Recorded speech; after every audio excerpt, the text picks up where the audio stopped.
19º miércoles, 11 de agosto, Santa Clara de Asís.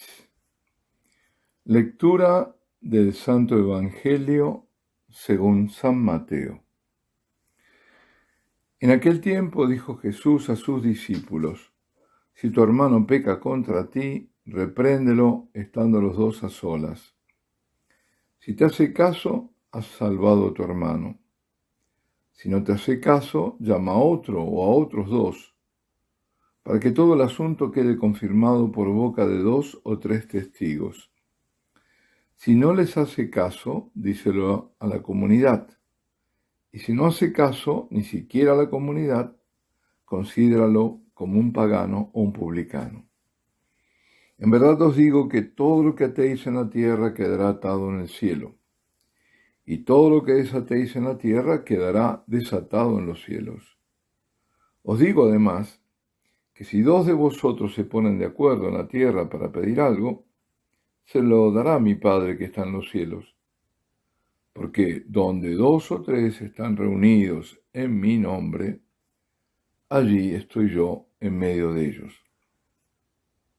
Palabra del Señor. Este evangelio es el de la corrección fraterna. Si tu hermano peca contra ti. Así comienza. Sin embargo, dicen los especialistas que en los mejores códices falta la palabra contra ti. Quedaría como si tu hermano peca. Entonces hay una gran diferencia. Desde el inicio se abren 2 posibilidades. Una es que el directo ofendido seas tú, porque han pecado contra ti. Por ejemplo, tu hermano, un cristiano como tú, te ha provocado algún mal directamente. Por ejemplo, te ha difamado, ha hablado mal de ti, o te ha insultado, o te ha provocado un daño cualquiera ese sea. En ese caso, debes decírselo para que se revea, a solas. Esto dicho así, parece muy fácil, pero cuando hay ya problemas anteriores, porque las cosas no se originan de pronto, porque sí, sino que es muy probable que haya una historia previa. Estoy buscando ejemplos para ver en casos concretos, sabiendo que ante todo hay miles y miles diferentes, ¿no? Pero para que se pueda ver y no verlo en abstracto. Entonces, es cuando uno recrimina a otro lo que le ha hecho. Y ahí entran en juego muchas cosas, como el modo en el que incrimina, en que censura su conducta. ¿Cómo se lo dice? El orgullo del ofensor, que le impide reconocer el daño, la ofensa cometida, muchas cosas.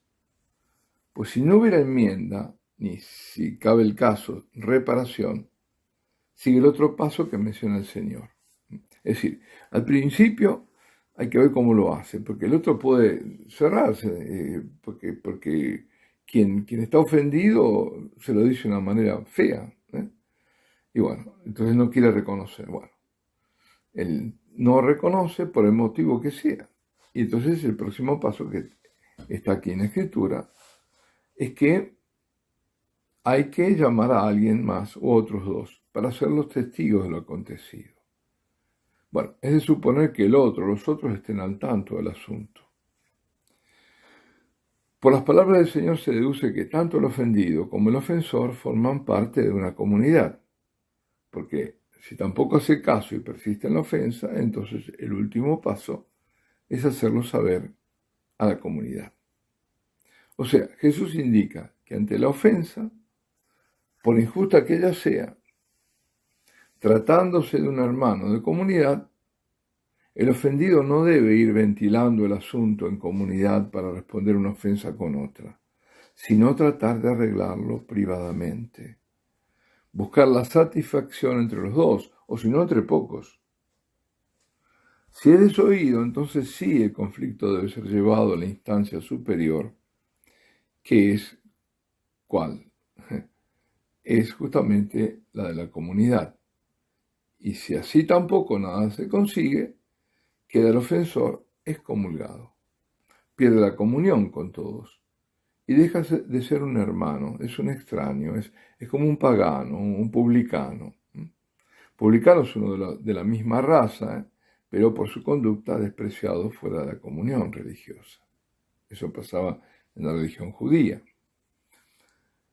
Por tanto, bueno, ¿qué nos dice todo esto? Que la corrección fraterna no es fácil hacerla ni recibirla. Y no lo es porque entra en juego el orgullo personal de cada uno. Y todos lo tenemos. Para el que resulta ofendido, puede no serle fácil que sea fraterna su corrección. Y atención, puesto que la corrección debe ser ante todo fraterna. Y el énfasis se lo ponga en corregir, en llamar la atención, y entonces la cosa se complica, porque no está solo en qué se dice, sino en cómo se lo dice. Porque a ofensa puede seguir ofensa. Y por la otra parte, para quien recibe la corrección, por su propio orgullo, es muy común que le moleste el hecho que lo corrijan, y desde el comienzo se cierre a reconocer su pecado. No es raro el caso, lamentablemente, que después de la corrección se rompa toda fraternidad y se origine una seria enemistad. Es lamentable, pero es así. Las cosas, en cambio, cambian y cambian mucho en el caso de que el pecado que ha cometido tu hermano de comunidad no fuera contra ti. Este caso debería ser mucho menos conflictivo. Tu hermano ha pecado y tú se lo haces notar por su bien. En ese caso no media la subjetividad, ni la herida infligida directamente, sino me hirió a mí directamente. Por eso la fraterna corrección puede ser más fácilmente aceptada. Y por cierto, es un deber decirle al hermano que su conducta no es buena ante Dios. Los ejemplos hacen más comprensible lo que en abstracto quizás no se ve. Por eso recurro a ellos. Y pongo, por ejemplo, una persona que está cometiendo adulterio. Y un hermano lo llama y privadamente le dice, mira, que eso que haces no está bien ante Dios. Y esto te está separando de Dios. El mal que haces es también un mal hecho a otros. Tú no puedes vivir así. Ni puedes comulgar, atención, como lo estás haciendo. No estás en comunión con Dios. La has roto porque lo tuyo es adulterio. Corta ya. Bueno, ese hermano no quiere que el otro se pierda y le advierte. El pecado enceguece. Por eso quien corrige al pecador o le muestra el pecado, le muestra la luz y lo hace porque lo estima, porque ama a su hermano.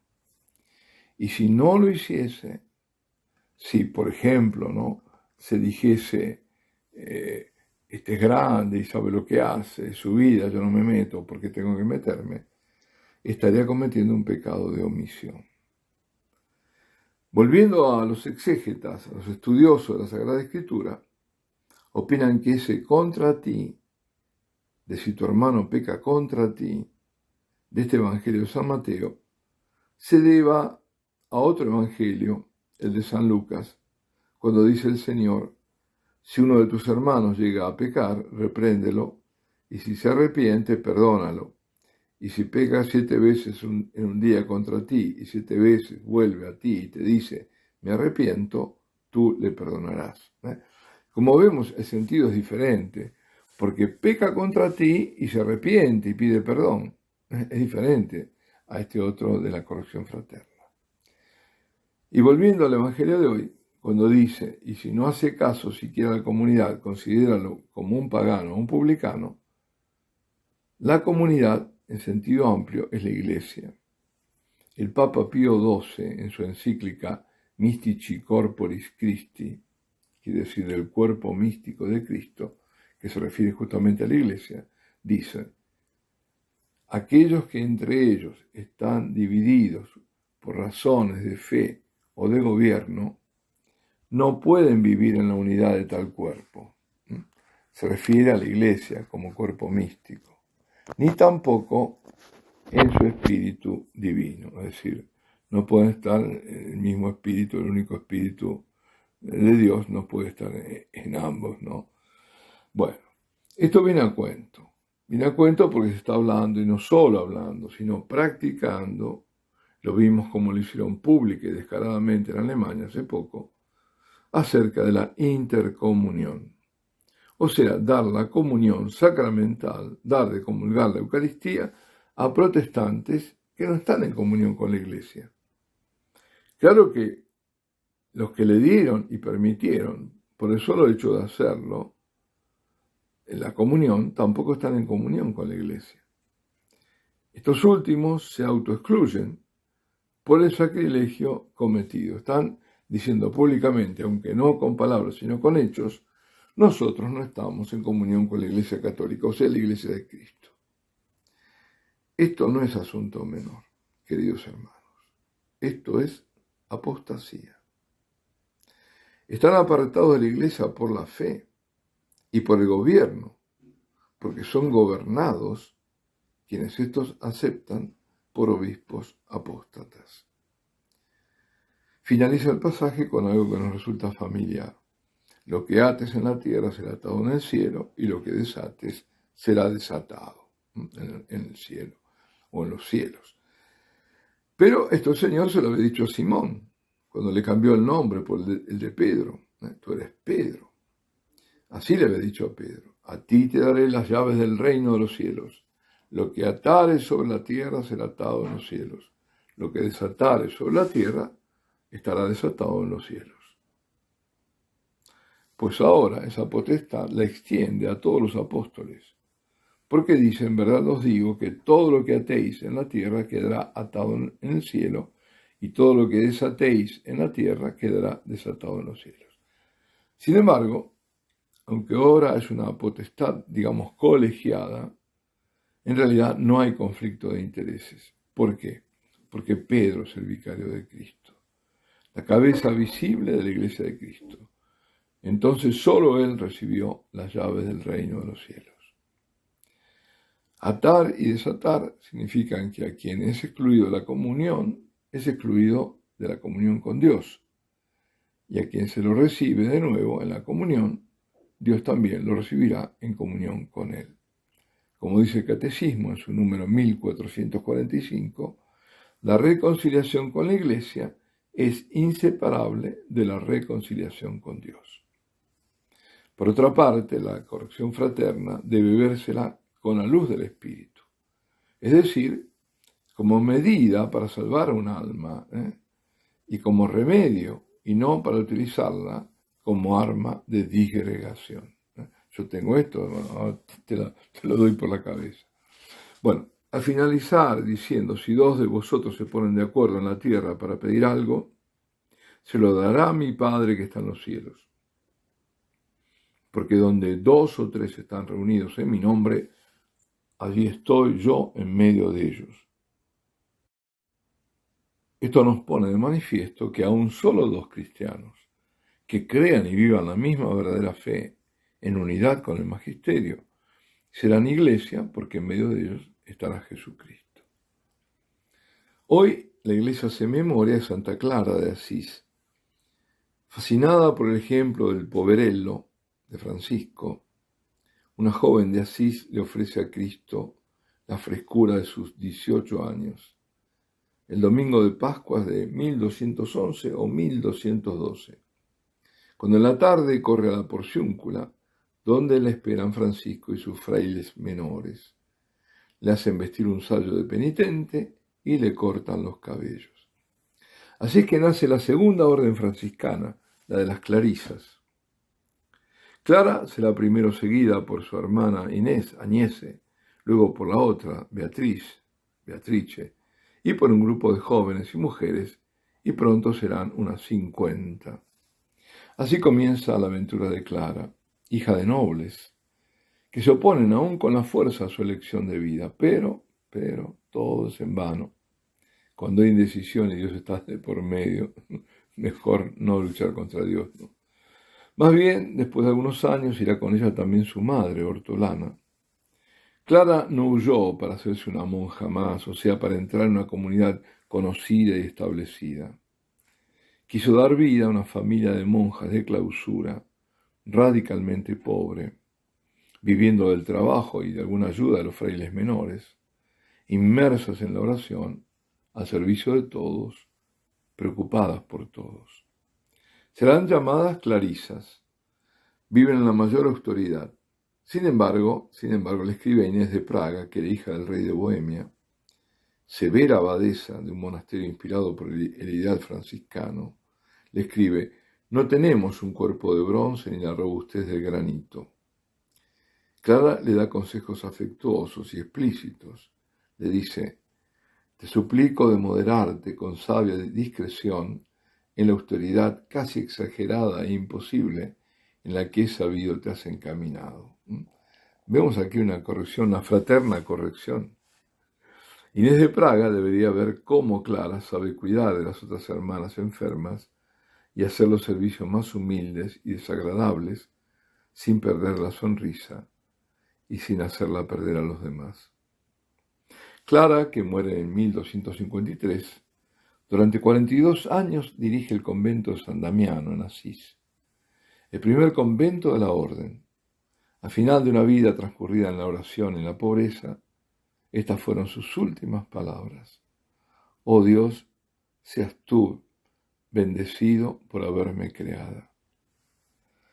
A solo 2 años de su muerte, el Papa, Alejandro IV la proclama santa. Muy conocida es la representación iconográfica, ¿no? Se la muestra siempre ella con un ostensorio en las manos. Bueno, Santa Clara se distingue justamente por el culto hacia la Eucaristía. Por 2 veces, Asís fue amenazada por el ejército de Federico II, Hohenstaufen, quien tenía entre sus soldados tropas sarracenas, musulmanes. Clara, en aquella época ya enferma, fue llevada a los muros de la ciudad, llevando en la mano la píxide con el Santísimo Sacramento, y ante aquella vista el ejército se dio a la fuga. Queridos hermanos, podamos nosotros, adoradores, poner en fuga a los enemigos que hoy insidian la Iglesia de Cristo. Santa Clara de Asís ruega por nosotros. Y la bendición de Dios Todopoderoso, Padre, Hijo y Espíritu Santo, descienda sobre vosotros y permanezca para siempre.